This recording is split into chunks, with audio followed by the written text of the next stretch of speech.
নমস্কাৰ এই মুহূৰ্তত আহি পৰিছে সন্ধিয়াৰ কেইবাটাও বিগ ব্ৰেকিং নিউজ। আজি হৈছে 2 জানুৱাৰী। গোটেই অসম তথা ভাৰতৰ বিভিন্ন প্ৰান্তৰ পৰা যুগুত হৈছে কেইবাটাও গুৰুত্বপূৰ্ণ খবৰ। এনেবোৰ খবৰ নিত পাই থাকিবলৈ চেনেলটি সাবস্ক্ৰাইব কৰি ভিডিঅ'টি এটা লাইক কৰিবলৈ নাপাহৰিব। আজিৰ আমাৰ প্ৰথমটো খুবেই গুৰুত্বপূৰ্ণ খবৰ হৈছে এটা ডাঙৰ খবৰ। 50টা ইভিএমৰ 50টা হেক কৰি দেখুৱাম এটা ডাঙৰ হুংকাৰ প্ৰদান কৰিছে ইভিএম জালিয়াতি তথ্য ফাদিলৰ হুংকাৰ এছচিৰ অধিবক্তাই মত অসমবাসী ৰাজ্যক জানাইছো বিগ ব্ৰেকিং নিউজ। ইভিএম জালিয়াতিৰ তথ্য ফাদিলৰ হুংকাৰ উচ্চতম ন্যায়ালয়ৰ অধিবক্তাৰ আৰু নিৰ্বাচন আয়োগক প্ৰত্যাহ্বান জনালে এছচিৰ অধিবক্তাই। আৰু আমাক 50টা ইভিএম দিলে 50টাই আমি হেক কৰি দেখুৱাম বুলি মন্তব্য কৰিছে অধিবক্তাগৰাকীয়ে। লগতে সিল কভাৰ কৰি আমাক দিয়ক ইভিএম আৰু কেমেৰাৰ সন্মুখত আমি দেখুৱাই দিম কেনেকৈ হেক কৰিব লাগে ইভিএম আৰু প্ৰতিখন ৰাজ্যলৈ গৈ আমি দেখুৱাই দিম ইভিএমৰ আহ্বাসসমূহ। লগতে সংবাদমেল সম্বোধন কৰি এই মন্তব্য কৰিছে অধিবক্তা মেহমুদ প্ৰেছাৰে। আৰু 5 জানুৱাৰী এটা দল যাব নিৰ্বাচন আয়োগৰ কাৰ্যালয়লৈ আৰু নিৰ্বাচন আয়োগক ইভিএম পৰীক্ষা কৰিবলৈ দিয়াৰ দাবী কৰিব দলটোৱে। আৰু 4 ৰাজ্যৰ নিৰ্বাচনৰ ফলাফলৰ পাছতেই এইবাৰ উদ্ভৱ হৈছিল ইভিএমৰ বিতৰ্কৰ আৰু ইভিএমৰ ওপৰত বিশ্বাস নাই বুলি দাবী তুলিছে বিৰোধী নেতাই। লগতে ইভিএম জালিয়াতিৰ তথ্য ফাদিলৰ হুংকাৰ উচ্চতম ন্যায়ালয়ৰ অধিবক্তাৰ সৰ্বন্ধনীসকল আসলতে এটা ডাঙৰ প্ৰশ্ন উত্থাপন কৰিছে। ইয়াৰ বিষয়ত আপোনালোকে কি ক'ব? আসলতে সম্ভৱ নে ইভিএম হেক কৰাৰ? ইয়াৰ বিষয়ত যদি আপোনালোকৰ কিবা মন্তব্য কৰিব লগা থাকে আপোনালোকৰ মন্তব্যটো নিশ্চয় কমেণ্টৰ জৰিয়তে জনাবলৈ নাপাহৰিব। তাৰপিছত অসমবাসী ৰাইজক জনাইছো আমাৰ 2 নম্বৰটো খুবেই গুৰুত্বপূৰ্ণ খবৰ। লগতে ডাঙৰ খবৰ মুখ্যমন্ত্ৰী হিমন্ত বিশ্ব শৰ্মাৰ বৃহৎ ঘোষণা। কিয়নো খিলঞ্জীয়া মুছলমানক লৈ এটা বৃহৎ ঘোষণা কৰিছে মুখ্যমন্ত্ৰী ডক্টৰ হিমন্ত বিশ্ব শৰ্মাই। অসমীয়া মুছলমানক লৈ ডাঙৰ ঘোষণা কৰিছে মুখ্যমন্ত্ৰী হিমন্ত বিশ্ব শৰ্মা।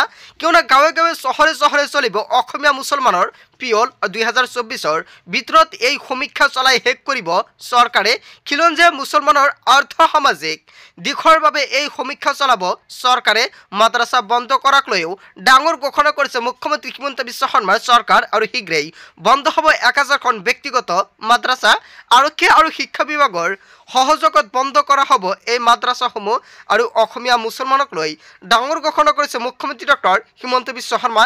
হয় বন্ধু বান্ধৱীসকল, আচলতে মাদ্ৰাছা বন্ধক লৈ যিটো পন্থা হাতত লৈছে মুখ্যমন্ত্ৰী ডক্টৰ হিমন্ত বিশ্ব শৰ্মাই, ইয়াৰ বিষয়ত আপোনালোকে কি ক'ব? যদি আপোনালোকৰ কিবা মন্তব্য কৰিব লগা থাকে আপোনালোকৰ মন্তব্যটো নিশ্চয় কমেণ্টৰ জৰিয়তে জনাবলৈ নাপাহৰিব। তাৰপিছত অসমবাসী ৰাইজক জনাইছো আমাৰ 3 নম্বৰটো খুবেই গুৰুত্বপূৰ্ণ খবৰ। লগতে ডাঙৰ খবৰ কৃষকৰ বাবে এটা ডাঙৰ খবৰ। কিয়নো কেতিয়া একাউণ্টত সোমাব 16 নম্বৰ কিস্তিৰ ধন অৱশেষত জানুৱাৰী মাহত প্ৰদান কৰিব পিএম কিষাণৰ টকা। আৰু কেতিয়া সোমাব, কিমান তাৰিখত টকা সোমাব আপোনাৰ বেংক একাউণ্টত সবিশেষ জানক। এতিয়া এই মুহূৰ্তে অসমবাসী ৰাইজক জনাইছো বিগ ব্ৰেকিং নিউজ। কিয়নো পিএম কিষাণৰ তৰফৰ পৰা এটা গুৰুত্বপূৰ্ণ খবৰ মুকলি আহিছে। দেশৰ লগতে ৰাজ্যৰ লাখ লাখ কৃষক লৈ আহিল এটা ফল খবৰ। কেতিয়া একাউণ্টত সোমাব পিএম কিষাণৰ 16 নম্বৰ কিস্তিৰ ধন? জানুৱাৰী মাহতে কৃষকে লাভ কৰিব 16 নম্বৰ কিস্তিৰ ধন। লগতে 21 জানুৱাৰীত একাউণ্টত ধন সোমোৱাৰ সম্ভাৱনা। আৰু পিএম কিষাণ পৰ্টেলত এতিয়াই চাই লওক আপোনাৰ নাম। অতি শীঘ্ৰে আপুনি চেক কৰক লিষ্টত আপোনাৰ নামটো আছেনে নাই। কিয়নো 16 নম্বৰ কিস্তিৰ ধন পাবলৈ কৰিব লাগিব আপোনাক কেইটামান বিশেষ কাম। লগতে আপোনালোকৰ কেইবাটাও গুৰুত্বপূৰ্ণ কামো কৰিব লাগিব। কি কৰিব লাগিব চাওক। ইকেৱাইচি সম্পন্ন কৰিব লাগিব আপুনি। যদি আপুনি ইকেৱাইচি কৰা নাই তেনে ক্ষেত্ৰত 16 নম্বৰ কিস্তি পাবলৈ হ'লে ইকেৱাইচি সম্পন্ন কৰিব লাগিব। লগতে আপোনাৰ মাটিৰ নথিপত্ৰ সঠিক ৰূপত থাকিব লাগিব পৰ্টেলত। আৰু ডিবিটি অথবা IPPBৰ একাউণ্ট কাৰ্যক্ষম হৈ থাকিব লাগিব। যদি আপোনাৰ ডিবিটিটো লিংক নাই তেনে ক্ষেত্ৰত আপুনি ইণ্ডিয়া পোষ্ট পেমেণ্ট বেংকত এখন একাউণ্ট খোলা হ'ব লাগিব। লগতে দেশৰ লগতে ৰাজ্যৰ লাখ লাখ কৃষকৰ বাবে এটা ভাল খবৰ। হয় বন্ধু বান্ধৱীসকল, এটা গুৰুত্বপূৰ্ণ খবৰ মুকলি আহিছে। ইয়াৰ বিষয়ত কি ক'ব? যদি পিএম কিষাণত আপোনাৰ নামটো অন্তৰ্ভুক্ত হৈ আছে তেনে ক্ষেত্ৰত যদি আপুনি 10 number 11 number 12 number 13 number 14 number 15 number কিস্তি পোৱা নাই তেনে ক্ষেত্ৰত নিশ্চয় আপুনি কমেণ্ট কৰিব, আপোনাক নিশ্চয় সহায় কৰা হ'ব। তাৰপিছত অসমবাসী ৰাইজক জনাইছো আমাৰ 4 নম্বৰটো খুবেই গুৰুত্বপূৰ্ণ খবৰ। লগতে ডাঙৰ খবৰ, ৰাজপথত হাজাৰ হাজাৰ ই ৰিক্সা চালকৰ হুংকাৰ। কিয়নো পৰিয়ালসহ ৰাজপথত বহিব ই ৰিক্সা চালক। এই মুহূৰ্তে অসমবাসী ৰাইজক জনাইছো বিগ ব্ৰেকিং নিউজ। কিয়নো ই ৰিক্সা চালকৰ হুংকাৰ চৰকাৰে। কিয়নো নিষেধাজ্ঞা জাৰিৰ পিছতে এইবাৰ ৰাজপথত হাজাৰ হাজাৰ ই ৰিক্সা চালক। কিয়নো ই ৰিক্সাক হুংকাৰ প্ৰদান কৰা হৈছিলে ৰাজপথত উঠক লৈ। আৰু পৰিয়ালসহ ৰাজপথত জংগী আন্দোলনৰ হুংকাৰ প্ৰদান কৰিছে ই ৰিক্সা চালকজনে। কিয়নো ই ৰিক্সা বন্ধ কৰাৰ হুংকাৰ প্ৰদান কৰিছিলে।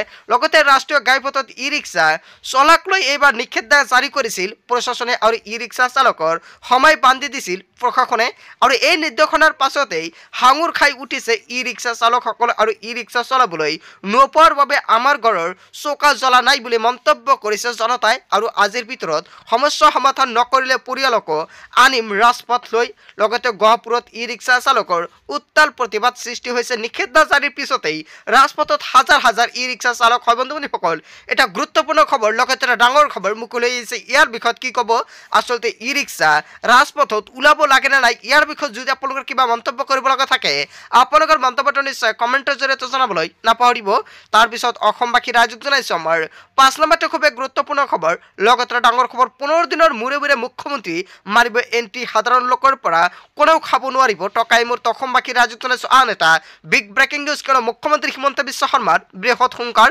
কিয়নো ডিচি অফিচৰ দালাল কৰ্মচাৰীক সাৱধান কৰি দিলে মুখ্যমন্ত্ৰী ডক্টৰ হিমন্ত বিশ্ব শৰ্মাই আৰু প্ৰতি 15 দিনৰ মূৰে মূৰে ডিচি অফিচ পৰিদৰ্শন কৰিব এতিয়া মুখ্যমন্ত্ৰী হিমন্ত বিশ্ব শৰ্মাই নিজে আৰু নতুন বছৰত ডিচি অফিচক দালাল মুক্ত কৰাৰ সংকল্প হিমন্ত বিশ্ব শৰ্মা চৰকাৰৰ আৰু দুৰ্নীতি ধৰা পৰিলেই এইবাৰ ঘুষখোৰ কৰ্মচাৰী যাব লাগিব জেললৈ মাটি বাৰীক লৈ দালালি কৰা সকল সাৱধান হওক এতিয়া কিয়নো এতিয়া কিন্তু আপোনাৰ বাবে এটা গুৰুত্বপূৰ্ণ খবৰ মুকলি আহিছে আৰু গুৱাহাটীৰ ডিচি অফিচত ৰাইজে বহু দিনৰ পৰাই হাৰাশাস্তিত ভুগিছে সৰু সৰু কামৰ বাবে দীৰ্ঘদিন অপেক্ষা কৰিবলগীয়া হয় ৰাইজে আৰু কোনেও সাধাৰণ ৰাইজৰ পৰা খাব নোৱাৰিব টকা আৰু কামৰূপ মেট্ৰৰ ডিচি অফিচ দুৰ্নীতিমুক্ত কৰাৰ লক্ষ্য মুখ্যমন্ত্ৰী হিমন্ত বিশ্ব শৰ্মাৰ আৰু দালালক সম্পূৰ্ণৰূপে বিদায় দিব মুখ্যমন্ত্ৰীগৰাকীয়ে দালালৰ আদব কায়দা কি ভালদৰে গম পাইছো মুখ্যমন্ত্ৰী আৰু লগতে ডিচি অফিচৰ দালাল কৰ্মচাৰীক সাৱধান কৰি দিলে মুখ্যমন্ত্ৰী হিমন্ত বিশ্ব শৰ্মা হয় বন্ধুসকল